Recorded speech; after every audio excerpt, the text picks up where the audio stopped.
Nama saya Sato dari kantor JERA, Japan. Saya senang sekali dapat bertemu dengan bapak-bapak dan ibu-ibu. This is a limitation for my Indonesian language capacity. So please allow me to change in English.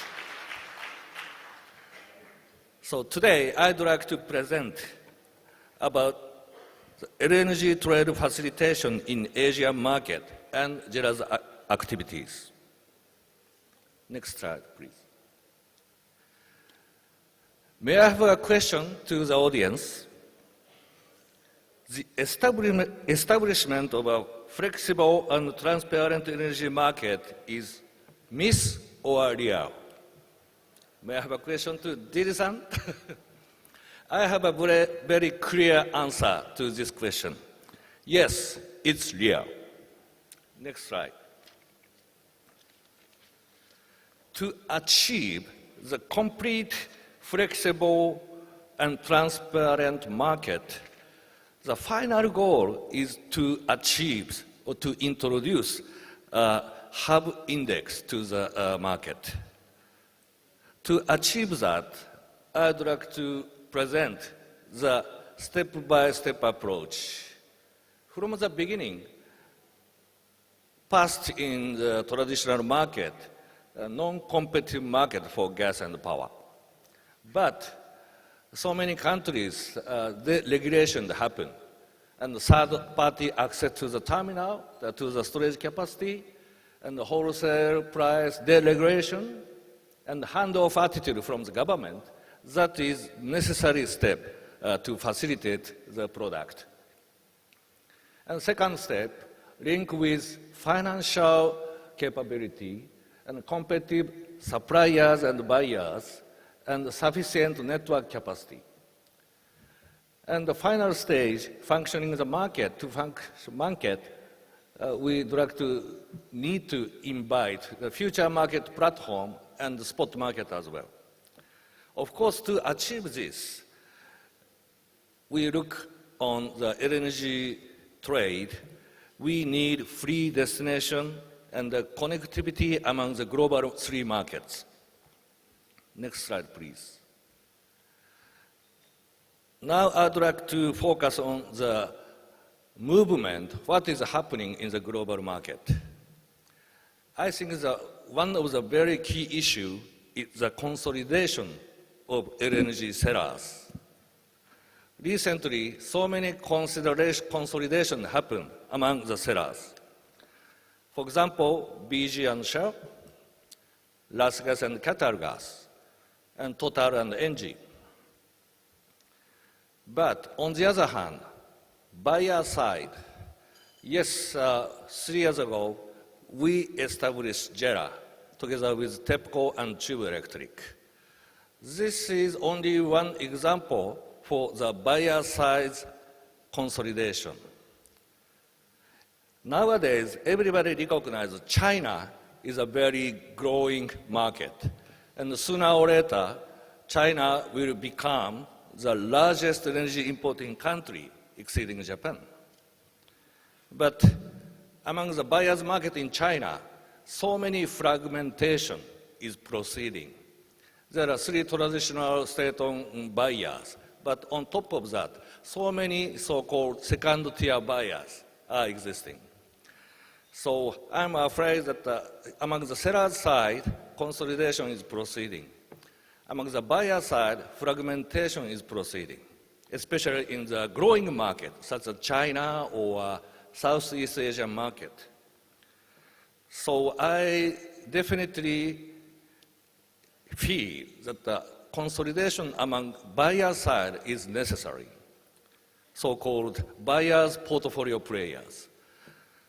If we could achieve that, we can make a win-win deal among the buyers, among the traditional buyers and the emerging buyers. Next slide, please. This is some forecast about the energy in demand toward 2030. The left bar, blue bar, is the demand for 2018.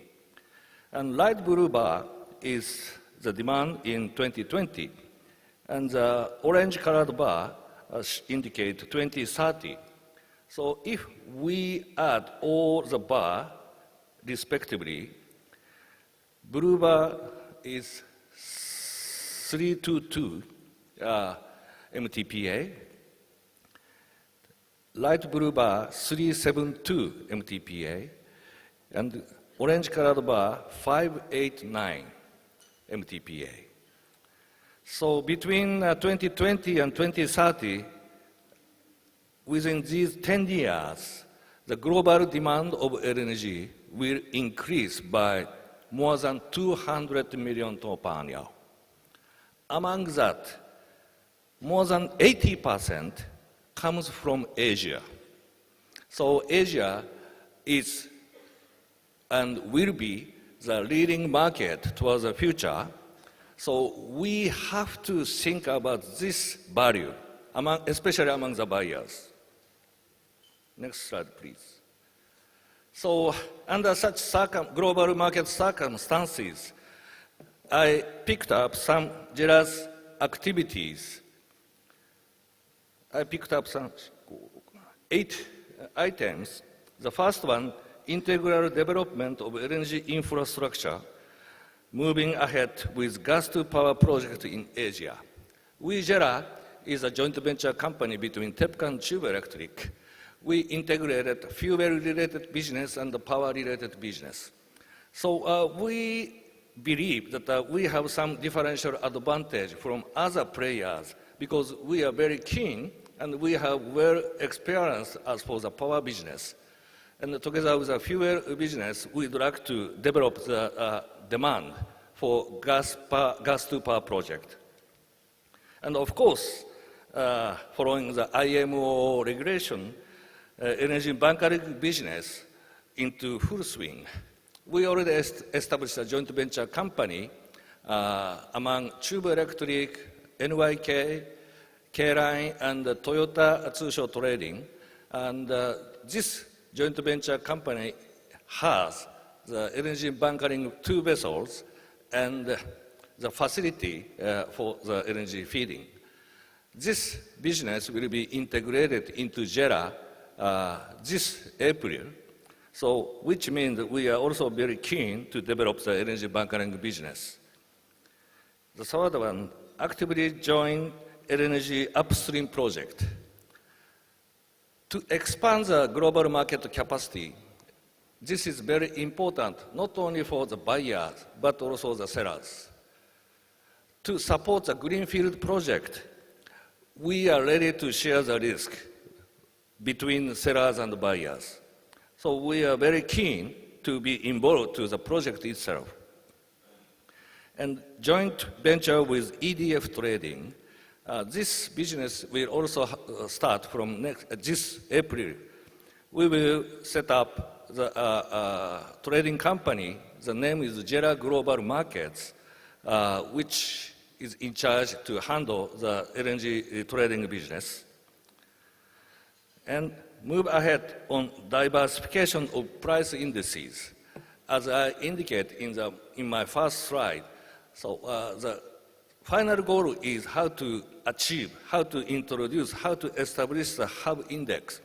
But towards the goal, now I think that we are in some kind of the transition period. In the past, oil index is a measure in Asian market. But nowadays, Henry Hub Index or JKM or sometimes NBP, this is some kind of the cocktail drinks. But this is still transition period. So final goal is to achieve the hub index. Next, sign term contract linked to spot price index. This is deeply linked to the future goal to introduce a hub index. And ease and remove destination restriction. If we are still in the war that which restrict the destination of the cargo, we cannot encourage the flow of the product in the global market. This is a very negative issue to achieve the facilitated, flexible global market. And the last one, the expand JERA fleet, LNG fleet. We try to access or try to own our fleet up to 16 vessels. Next slide, please. So I think that JERA's mission is to provide a stable and competitive supply of high-quality energy to our customers. And on the other hand, Asian market should focus on flexibility, liquidity, and transparency. So if we could achieve both, this is also improve the energy security issue as well. Next slide, please. Lastly, I introduce the data about the JERA in 2025. This April, we will integrate Japanese domestic power business from parent company into JERA. So as a result, we're going to have a generation capacity with 66 gigawatt. And our target toward 2025 is 75 gigawatt for domestic capacity. Overseas capacity, currently we have 8 gigawatt, but toward 2025, our target is 15 gigawatt. So total our generation capacity might be 90 gigawatt. This is also one of the biggest generation company in the global market, which includes 3 gigawatt renewable generation capacity. As for the LNG volume, we already became the biggest off-taker in the global market with 35 million tons, and we will maintain these figures in spite of the recommissioning of the nuclear or prevailing of renewable energy in Japan. We will try to expand. We will try to have access right to the global market to deliver our portfolio cargoes. And for the upstream or middle stream investment, we try to be involved up to 10 projects toward 2025. And as for the vessel, we already have, or we will sooner or later have or access 16 vessels, but towards the future, it will be also expanded to 25 vessels. This is some kind of the target of JERA's strategy. Thank you so much for your attention. Thank you. Thank you, Hiroki-san, for a very informative presentation. Very inspiring to hear about how JERA is thinking about the future. We'll come back to you with some questions. Now, may I please invite Doug. Douglas Wharton is based out of Singapore. He's the Director of Origination for Cheniere. He's responsible for marketing LNG from the Cheniere supply portfolio, which includes Sabine Pass and Corpus Christi. He's been in the LNG industry for about 15 years. Again, is fast gaining a reputation for striking some very innovative deals in the market. So, warm round of applause for Doug as he comes up. Thank you.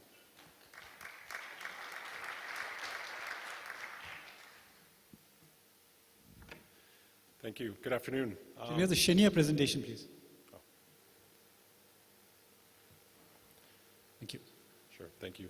First, I'd like to thank the organizers and the sponsors for the invitation to speak here today. It's really a pleasure and an honor to be here.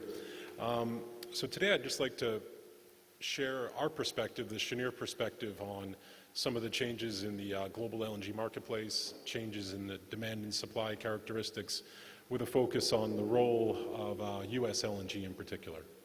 So next slide. And one more. Next, please. Okay, thank you. So briefly, who is Cheniere? We are, I think, the leading US LNG project developer. We have 2 projects in the United States on the US Gulf Coast. The first, the Sabine Pass Terminal, started operations about 3 years ago. We're currently producing from 4 trains. Train 5 is commissioning, and we're making great progress towards eventually commercializing and taking FID on Train 6. Our Corpus Christi project is the first greenfield LNG export project in the lower 48 states, not counting Alaska. So Corpus Christi started commissioning in November last year. We exported our first cargoes from that project. So train 1 is well on its way in the commissioning process. So room to grow. We're focused on expanding Corpus Christi. We took FID on train 3 in May of last year, and we have plans to expand that facility even further. So next slide. So when we look at global LNG trade today, I think it's fair to say we find ourselves at a high growth part of the cycle, with strong Asian demand helping to digest some of the new supply that we see coming into the market. So in 2018, the world added approximately 30 million tons of new LNG supply, taking global supply up above 320 million tons total. So of that 30 million tons that came into the market, a portion of it came from new projects in Australia, the United States, and Russia. And that new volume was in large part placed into Asia, with China leading the way, followed by South Korea and India. Chinese imports year over year were up 16 million tons, so they certainly took a lot of additional demand, a lot of additional supply into the market. Next. So we also saw that in 2018, the LNG market remained volatile, remained dynamic. Certainly, if you look at commodity prices, oil from a high of $85 a barrel in October fell to about $55 in December, roughly a 35% fall. For the majority of the year, Henry Hub prices were very flat and stable. We did have a bump in prices during an unusually cold winter period in the U.S. and some other dynamics that were going on in the U.S. market. Prices have since come back down to about $260, I think, Henry Hub today. We also saw record imports into Asia, as I mentioned, certainly well above the 5-year average, and again, higher than what we saw in 2017. We also saw fairly relatively flat imports into Europe until we got close to the fourth quarter, and then we saw a pretty significant jump in the flows into Europe. I would argue that's not necessarily because LNG was looking for a home. I think there's actually some structural demand we're seeing in Europe that's positive, with declining indigenous production, some more aggressive coal to gas switching, and more constructive policies that are underpinning gas demand. But again, something to watch, increased flows into Europe.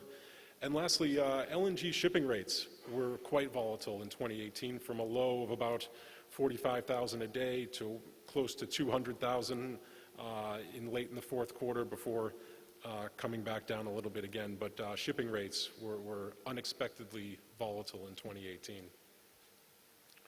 Next slide. So when we look at U.S. LNG supply, we expect it to grow further. We're really still not even halfway through the current build-out of U.S. LNG. We expect some other projects to come online this year and next before we take a little bit of a break. But if we look out to the year 2025, with the recent addition of Cheniere's train 3 from Corpus Christi, the recent announcements of the Golden Pass project, when you add that up, we should be up to close to 90 million tons out of the U.S. by 2025. So certainly a major new addition to the global supply landscape coming from the U.S., and in fact already here today.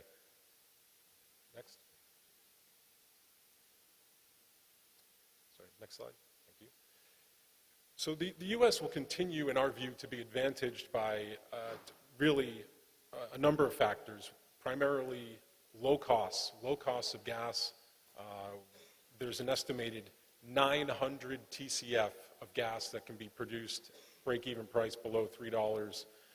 So we think there's a tremendous resource base, tremendous reserves, and Henry Hub gas prices are going to remain competitive for the long term. Certainly when we look a little bit further out, showing one forecast here, I think over time Henry Hub prices are going to be remaining very flat and stable over time, and I think most forecasts will agree that we might see a return to a very high price oil environment over the long term. So certainly the LNG market is changing. We're seeing a lot more choice in the market. Buyers have more choice in terms of how they procure LNG. One of those new choices is on contract indexation. The old reality of the business was your only option really to buy LNG was linked to the price of oil. I think that's changing, and our view is that the market will continue to evolve, more choice, more options for buyers, and Henry Hub indexation will play a role, probably taking up roughly 30% of contracted volume will be linked to Henry Hub into next decade. So the LNG trade is definitely evolving. There's no question. All of these factors that I have listed here are driving change in the industry. We have increased spot trading activity. In 2017, spot volumes represented about 20% of the LNG trade. We're seeing increased activity from the big trading houses, definitely playing a much bigger role in the market and in terms of their activity. We're seeing much more cargoes being awarded by tender. Roughly in 2018, roughly 10% of total LNG trade was done through a tender. And lastly, we're seeing, more activity on the JKM swaps, so the derivative products, and certainly we've seen from a low base, but really exponential growth in derivatives and JKM swaps, the paper trading. But to put that in perspective, even with all this growth, paper trading derivatives represent about 1/10 of total global physical LNG trade, so just 1/10. And to give you a comparison, on the oil and product side, paper trading is 10 times the physical. So we've got a long way to go from where we are now in the paper trading on LNG to get to where, a truly liquid paper trading market that you see on crude and products, for example. So just to put that in perspective. So on the next slide, it kind of leads me to my point. LNG contracts are not dead yet. I think that has been exaggerated to an extent, and certainly for Cheniere, we were very successful in signing long-term contracts last year to help underpin and finance new liquefaction, in our case, brownfield expansions of our existing projects, but certainly we've seen others in the industry signing long-term deals to support new greenfield projects, and we think the importance of long-term contracts will persist and is going to be an important part of our market going forward. So briefly, I think others have seen this. We expect to see continued growth in LNG demand, and we need to do some work to fill that gap. We think that there's an additional 65 million tons that will need to come into the market by 2025, and over 110 million tons by 2030. So we need to make sure that we're adding new supply to the market to keep up with expected demand. So, I think we've seen this story before. I think this is a very cyclical industry. We've seen periods of ups and downs in project sanctions with new projects taking FID. It looks like 2016 and 2017 were very much a low point, I think, and we saw more FIDs in 2018, and we've already seen some here in 2019, and we're expecting more during the course of the year. So very cyclical industry, and I think we're moving up again into that growth cycle on the supply side. So wrapping up, I think my key takeaway from my presentation is there's probably no better time to be an LNG buyer. And what I mean by that is there's an abundance of choice, whether it's contract duration. Sorry, maybe it's time to get off the stage, but so just to finish up, there's certainly an abundance of choice with contract duration, short-term, long-term.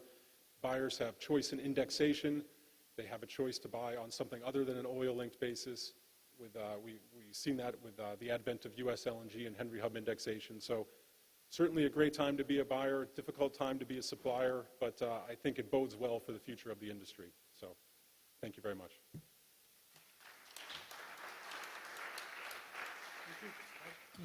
I think last year we were discussing it was an oversupplied market. Cheniere was entering this market, and I think it's been quite a strong debut of sorts.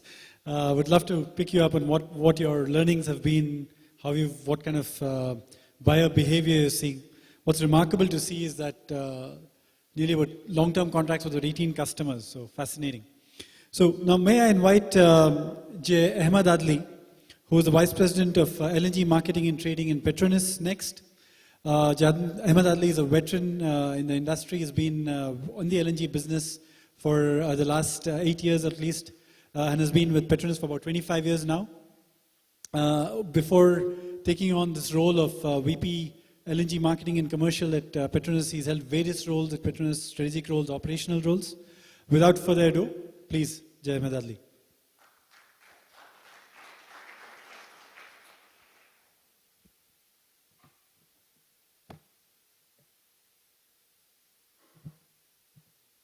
Selamat siang, Assalamualaikum, and a very good afternoon. Maybe a testimony to Pak Didik. I'm not sure how he was able to make sure all of you are still here today, despite the fact it's being very late in the evening. But nonetheless, one of the things I want to share was last year when we had the session in Bali. And I came in my suit and tie, and when I saw Sato-san, he was in his batik. So this year I thought I will come in my batik and become more accustomed and culturally sensitive to Indonesia, and then suddenly he comes up in his suit and tie. And this is a classic example how sometimes buyers and sellers don't get along. But next year, I'm going to make sure if Sato-san is here again, we'll make sure we're aligned. Okay, next slide, please. Maybe a little bit about Petronas first before I get into some of the dynamics of the supply and demand market in itself. So Petronas is an integrated multinational, and we have businesses across the whole value chain, and that's what makes us unique in some instances as a seller of LNG. On one hand, we do sell LNG, we manufacture our own LNG from wellhead to the shipping. But at the same time, as you saw just now, when Doug put up the pictures now, we're also, at instances, a buyer. So that makes us a bit unique in the sense that we understand what it does to sell an LNG, but at the same time, what it takes to become a buyer. So this gives you a little bit of perspective of where we are. We are in more than 20 countries on the upstream side. On the downstream side, we are more than 90 countries, and we are a fully integrated value chain. Next, please. Next. Okay, but this is more what we're here to discuss today in terms of our LNG position. Again, we pride ourselves as being in the industry since 1978 when we took FID of the first project in Bintulu. And if you go far back as 1978, our first buyer was TEPCO and Tokyo Gas. And the traditional contract of the past when projects had to be undertaken on the premise of a 20-year long-term contract, and that's how the industry evolved, right? We had JERA, now it's JERA, being our foundation buyer. Until today, despite more than 40 years in existence, we still have the Bintulu plant, and it's still up and running. And from that plant, we are able to deliver close to 30 million tons a year. But more recently, we also introduced the floating LNG. I'll talk a little bit about the floating LNG in a short while. But nonetheless, we were the first floating LNG owner-operator in the world. And as we embarked on the first one, which gives us a 1.2 million ton capacity, we are now in the phase of the second one, which we expect to be delivered by 2020, which is a 1.5 million ton, slightly bigger. But also concept-wise, the first one was meant for shallow waters, the second one was meant to be for deep water. Globally, we have about 130 trillion cubic feet of gas resources, predominantly in Malaysia, Bintulu, and also east coast of Peninsular Malaysia. But at the same time, as you can see, North Mortney, British Columbia, We have about 50 trillion cubic feet of gas in that country. It's ours, in a way, is our new hub or new heartland. And we are always looking at ways to actually monetize that gas.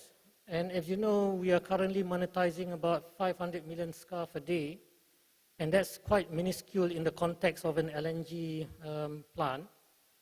But we always challenge ourselves in the sense that if you're going to only produce about 500 million scarf a day, we'll be there for the next 200 years. That's not something that we in the financial markets would like. We like to monetize it early and get our money early. So we're always looking at projects, and hence that's why we took on board the LNG Canada project.